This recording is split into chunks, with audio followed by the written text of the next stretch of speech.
Take a moment and picture this. Two families wake up on the same morning here in the United States. They live in the same country. They breathe the same air. They hear the same news. But their realities couldn't be more different. One family owns a home that has doubled in value. Their investments are quietly compounding in the background. Their savings act like a safety net, no matter what life throws at them. A medical emergency? Covered. A job loss? Inconvenient, but survivable. The other family wakes up anxious. Rent is due. Groceries cost more than last month. Credit card balances feel heavier every time the phone buzzes. One unexpected bill could unravel everything. Now here's the uncomfortable question. How did a single nation drift so far apart? This is the story of wealth inequality in America, not as an abstract economic concept, but as a lived experience. It's shaping millions of everyday decisions, fears, and futures. And in 2025, it's one of the most powerful forces defining who we are. Chapter 1. The Anatomy. Who is affected? Let's start with a simple but powerful truth. In America today, your future depends less on how hard you work and more on what you already own. That's the heart of the wealth gap. It's not just rich versus poor. It's assets versus labor, ownership versus effort. On one side, you have the majority, labor-dependent households. About 80 million Americans trading time for money. For them, income stops the moment the work stops. Think retail, delivery, gig work. Many earn between $20 to $25 an hour, which sounds reasonable until you add real life. Rising rent, costly groceries, impossible healthcare deductibles. What's left to save or invest? For many, the answer is nothing. Then, zoom in on renters, over 44 million households. The median rent is over $1,300 a month and skyrocketing in cities. Homeownership, the single most powerful wealth-building tool in American history, is slipping away. Only 38% of people under 35 own homes today, the lowest on record. And for the next wave, students did what they were told. They went to school, took loans, chased opportunity. Now they're staring at $1.7 trillion in student debt before life even begins. The average borrower owes $37,000. What gets delayed? Buying a home, starting a business, starting a family. Now, shift to the other side, the capital controllers. The top 0.1%, net worths above $46 million, control over $23 trillion. Their wealth nearly doubled after the pandemic. While millions worried about rent, their stock portfolios quietly exploded. Add massive corporations that spend billions on lobbying, shaping policies that favor shareholders. Add institutional investors moving billions into assets for maximum return. This isn't accidental. It's strategic. When laws reward capital more than labor, the system tilts, slowly but relentlessly. So who is most affected? The bottom 50% of Americans, about 165 million people. Together, they own just 2.5% of the nation's wealth. Half the country is fighting over scraps. The median net worth for Americans under 35 is about $39,000. That's barely more than the average student loan. Young adults today are hitting milestones 10 to 15 years later than their parents did. The ladder isn't just higher up, it's missing rungs. Here's where many get confused. They think inequality is about income. It's not. It's about wealth. Income is what you earn. Wealth is what you keep and what grows. Wealth is your home, stocks, savings, minus your debts. And here's the critical point. Assets grow faster than wages. Always have. Since 1980, stock markets are up over 1,000%. Home prices have risen 415%. Real wages for median workers? A tiny fraction of that. So even if you work hard, stay employed, avoid mistakes, if you don't own appreciating assets, you fall behind. Quietly, relentlessly. Who benefits? The top tier.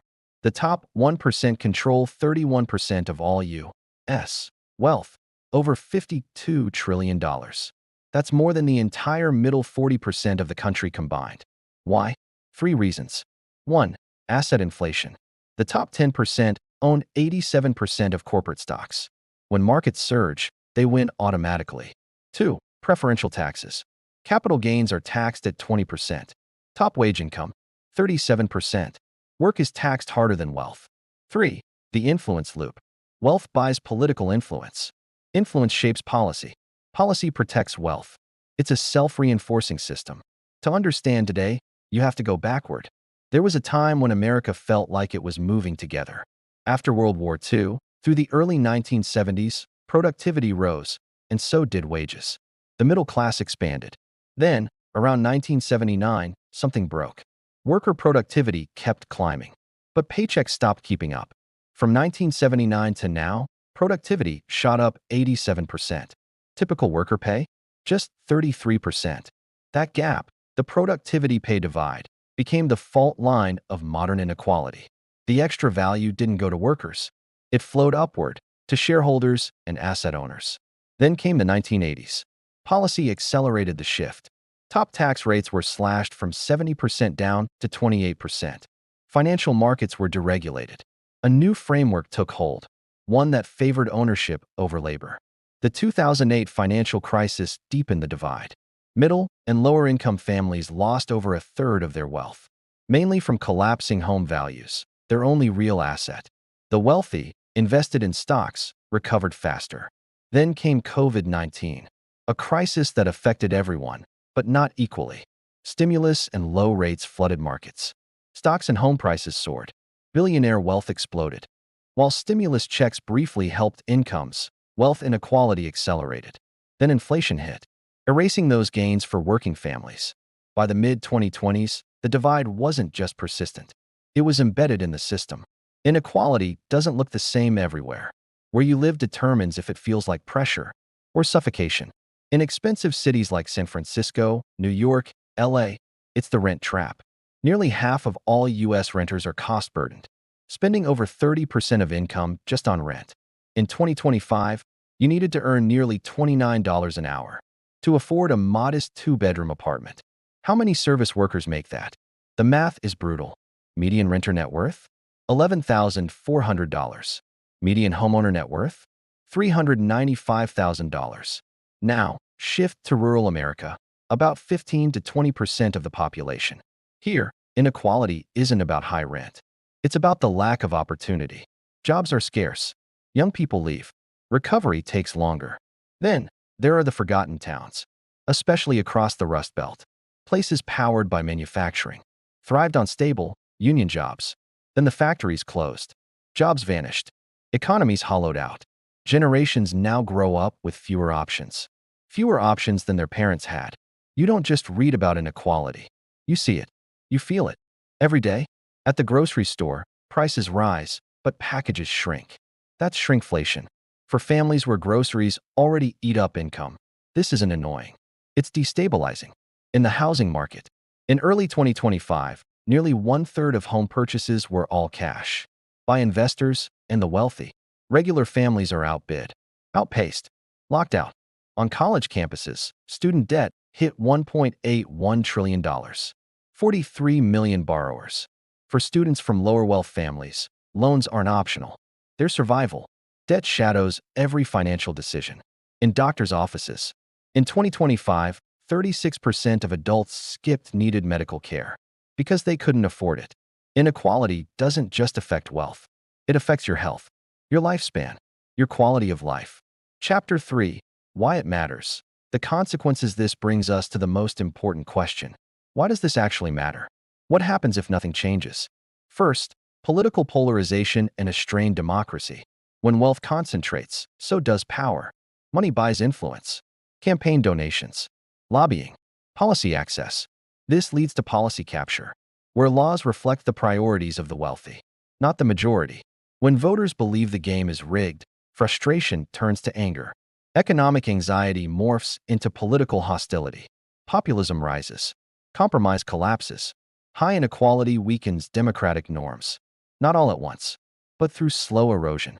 Second, broken trust and fractured communities.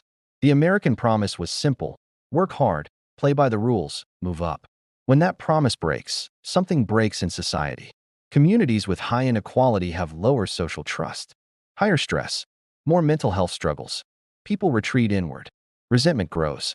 Hope fades. Third, economic fragility. There's a myth that extreme inequality fuels growth. In reality, it can choke it.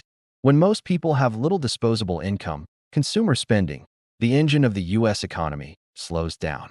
Growth becomes dependent on asset bubbles, and bubbles burst. Fourth, the collapse of meritocracy. Perhaps the deepest damage is philosophical. When wealth comes from what you own, not what you do, the idea of merit loses credibility. Zip code matters more than effort. Inheritance matters more than talent. When people stop believing the system is fair, they stop believing in the system at all. This isn't abstract. The barriers are concrete.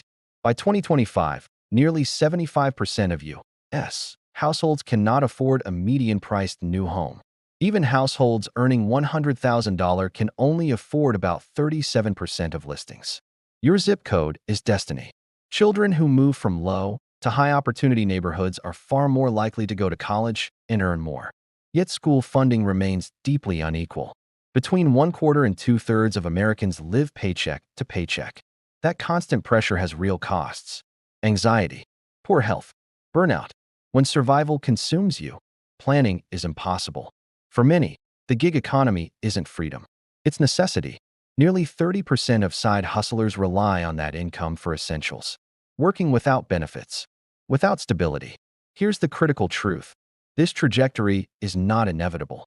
History shows America has chosen more equitable paths before, and it can do so again. This isn't about punishing success. It's about restoring balance. We need systemic changes: fairer taxation, closing capital gains loopholes, addressing inherited wealth advantages, housing reform, expanding affordable housing, limiting speculative investors, stronger labor protections, higher minimum wages, stronger unions, benefits for gig workers, investment in public goods, equal school funding, universal health care, affordable college, asset-building support, programs that help families save for a down payment or for their kids' futures. These aren't radical ideas. They're corrective ones. And change doesn't only come from policy. It comes from people, from staying informed, voting intentionally, supporting fair economy initiatives and local businesses, talking openly about money, building local solidarity. Small actions, multiplied, matter.